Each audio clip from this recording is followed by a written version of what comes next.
how it happened, but we developed a taste for each other's blood. She started with the ring finger on my left hand, which I thought was cute because I had no aspirations towards marriage. And later, she sliced her pinky finger, and drew out my chest with it while straddling me. Her blood was surprisingly bitter and metallic compared to mine. She was proud to be O positive. No one has ever told me with such relish what a universal donor is. But her blood was so bitter. Mine, I remember being sweet, like tomato soup.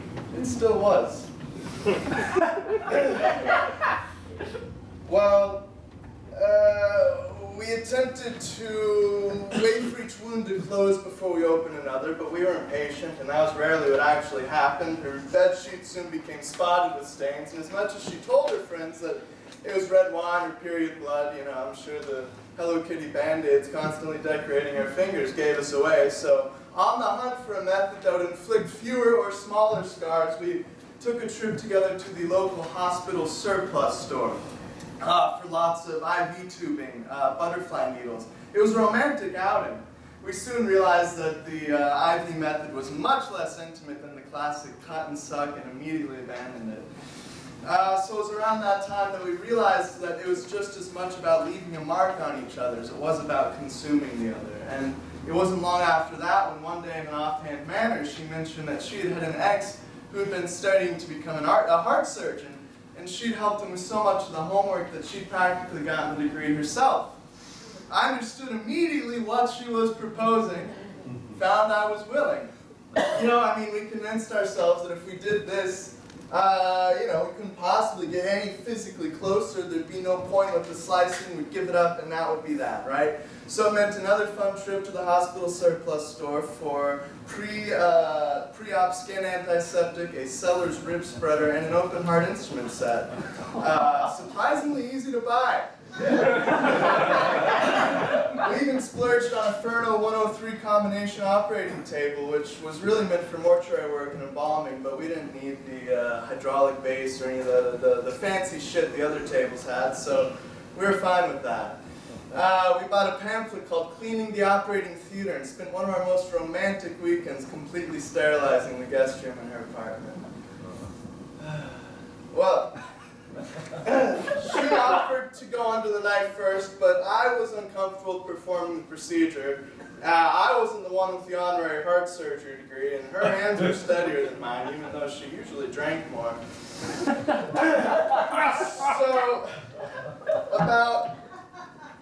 So she performed it and then nursed me back to health.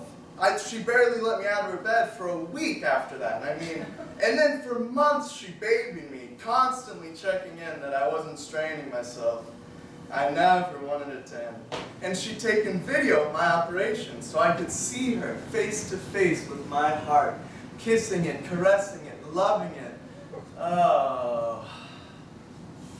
Well, I would have been fine with leaving it at that, but she insisted that I do the same to her, that it wouldn't be fair, that she would never forgive me if I didn't kiss her heart the way she kissed mine. Okay, so I loved her, so I did it. She gave me plenty of classes and instructions using photo and video she'd taken during my operation, so I knew exactly what to do.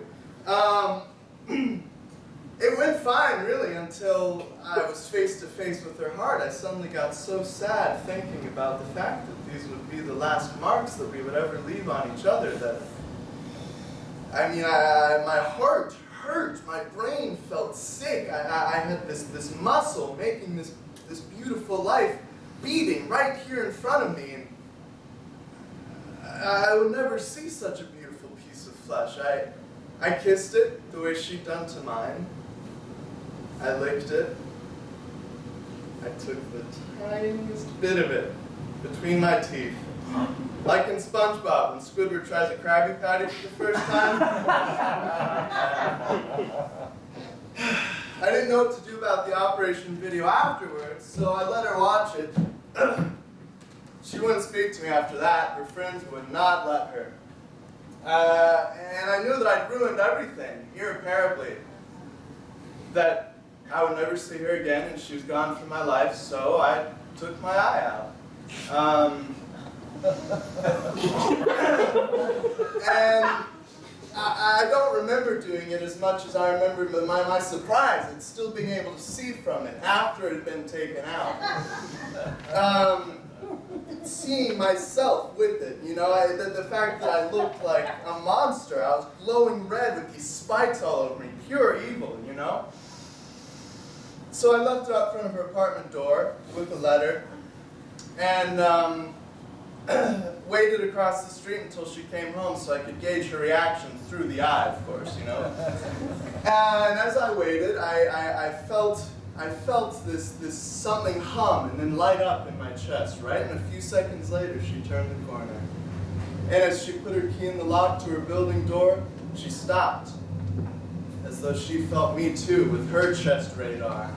And then I felt, more than I heard her, in my chest, say to me, "I feel you."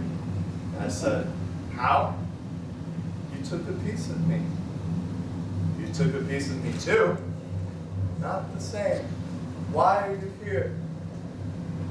"I can't stay away. I'm sorry. I love you." She went inside her building, and a minute later she found the eye. I watched her take it inside her apartment, select a ring box, take out the ring, held my eye in both hands, kissed it, gave it a sad smile, and set it inside the empty ring box before she shut it gently. I came back and waited around some more to see her, but I never did. I figured her friends moved her stuff out while I was at work, so I stopped going to work, and I kept waiting to see her or feel her. Still never did. So then I eventually lost my job, lived off of savings, waited around, and spent all my time walking the streets, just hoping desperately to pick up on her signal, until I was 11 months late on rent, starving, had to move away. Anyway, years later, I'm in Melbourne, covering the surfing competition at Bells Beach. You know, drinking too much, but that's the norm for those sorts of events, really. So I'm walking along a stretch of beach that I haven't seen yet, and I feel her at the same time that she feels me.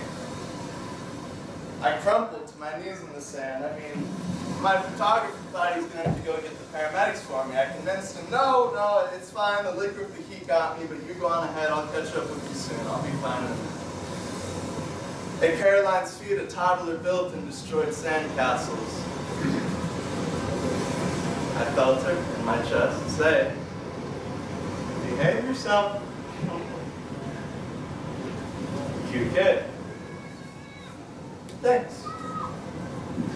A man in a wetsuit ran up and knelt next to her in the sand, kissed her. One of the surfers. Jesus, and there I am melting in my sand in my stupid fucking vest and cargo shorts. But I'm the one who put that scar on her chest that's so beautifully framed by her bikini top. And why am I proud of giving her the scar? It marks her as mind-twisted, miserable piece of shit. But no, she wanted me to put the scar on her chest. She begged me to. I'm not a bad person. She interrupts my thoughts. Are you all right? Do I look all right? I meant to think down to myself, but somehow she picked up on it. And looks hurt. Stares at me until her husband notices and asks if she's all right. And as I'm looking at this beautiful, perfect, happy family, I realize in that moment that I'm free of my obsession, that I can never be that man in the wetsuit, that can never be my child. We can never have something as normal as that. It simply wasn't possible.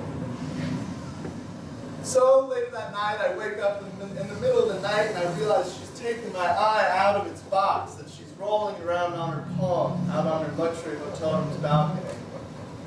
Looking out over the beach, inside behind her, I can see her husband sleeping. She looked beautiful in the moonlight. I focused all my energy on mentally severing my connection with the eye. I have not seen through it since. Bloodletting is not love.